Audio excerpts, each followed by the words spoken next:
गोस्वामी जी को जाके बोली कि ये श्रृंगार किसने किया आज राधा रानी का, ये पोशाक कौन लेके आया यहाँ तक, आंखों में अश्रु भरे हुए, कौन ठाकुर जी की ये पीताम्बरी लेके आया, किसने ये बांसुरी दी है। गोस्वामी जी ने कहा कि आज राधा रानी का श्रृंगार स्वयं राधा रानी ने किया। हमने जब सुबह द्वार खोले थे तो ठाकुर जी की और राधा रानी की ये पोशाक राधा रानी और ठाकुर जी के पास रखी हुई थी, तो हमें लगा कि शायद यही पोशाक आज वो धारण करना चाहते हैं, इसलिए हमने यही धारण करवाई है। तो ये पोशाक तो राधा रानी ने दी है, ठाकुर जी ने दी। और रमा वहां से दौड़ी उल्टी, लाडो लाडो चिल्लाती हुई सीढ़ियों की तरफ भाग रही है, इधर उधर भाग रही है, जोर जोर से चिल्ला रही है, मेरी लाडो कहाँ है, लाडो लाडो कहीं नहीं मिली। ऊपर से नीचे, नीचे से ऊपर, ऊपर से नीचे, नीचे से ऊपर कई चक्कर लगा दिए, लाडो कहीं नहीं मिली। बैठ गई रमा सीढ़ियों पर, लाडो लाडो चिल्लाती रही।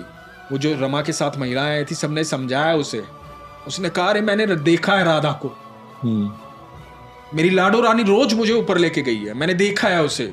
जो पोशाक धारण आज की है मैंने दी थी, जो कन्हैया ने पोशाक धारण की मैंने उसके सखा को देखा है, मैंने कृष्ण को देखा है। तो सब महिलाओं ने समझाया कि कोई बात नहीं, तूने दर्शन कर लिया, अब घर चल, घर चलने का समय आ गया। उसने कहा नहीं जाऊंगी ऐसे। सारी महिलाएं वापस चली गई, रमा वहीं रुक गई। रमा के घर वाले आए उसे समझाने, पर रमा ने वो सीढ़ियां नहीं छोड़ी। बोले कि नहीं, मेरी लाडो यहाँ आई थी, यहाँ बैठी थी, यहाँ बात की थी, यहाँ से मुझे लेके गई थी।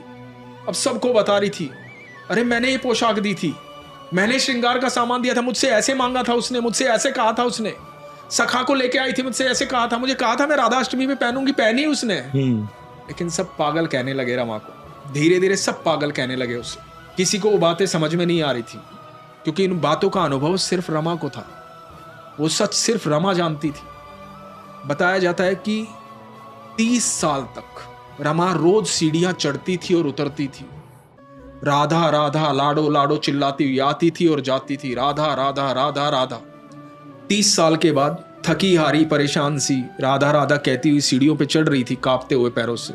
फिर एक छोटी सी कन्या आई और बोली मैया चल मैं ले चलती हूँ अटारी तक। जब रमा ने उसको देखा तो बोली मेरी लाडो। बस ये अंतिम शब्द था रमा, वहीं पे शरीर छोड़ दिया। ये कलयुग की घटना है।